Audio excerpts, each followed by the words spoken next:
Jo. Ne viskas, kas tikra, turi likti. Kartais reikia suprasti ir paleisti. Ji atėjo tada, kai dar ieškojau savęs, kai nežinojau, kur veda mano kelias. Jos balsas buvo tylus, bet stiprus. Jis mokė mylėt be baimės, be triukšmo. Nebuvo pažadų amžinai, bet buvo akimirkos, kurios liks. Ji rodė, kaip būti čia ir dabar, net jei rytojus ne visada aiškus. Suprasti ir paleisti, nesilpnumas, o drąsa. Kai myli, bet leidėsi šiai širdai, lieka ramybė, ne tuštuma.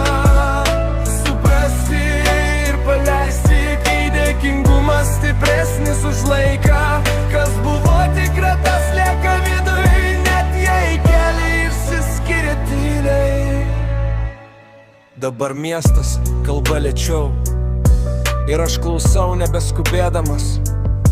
Jos juokas liko kaip šviesa, ne kaip ilgesis, kaip kryptis. Išmokau būti su savim, nebijot tylos vakarais. Ji neišėjo palikdama chaosą, ji išėjo palikdama supratimą. Ne viskas baigėsi, kad skaudėtų kartais baigėsi. Kad augtum ir kai paleidi su pagarba, gyvenimas kvėpuoja lengviau.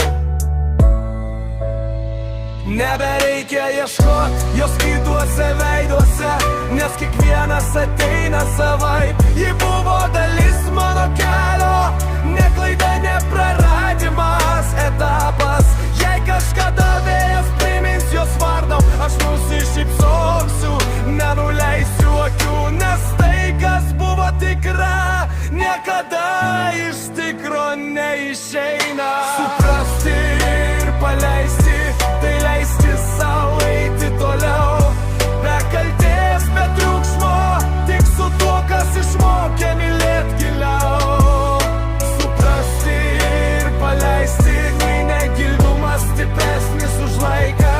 Kas buvo tikra, tas lieka viduj, jei keliai išsiskiria tyliai. Kartais meilė nelieka, išmoko. Ir kas supranta, paleisti tampa lengva.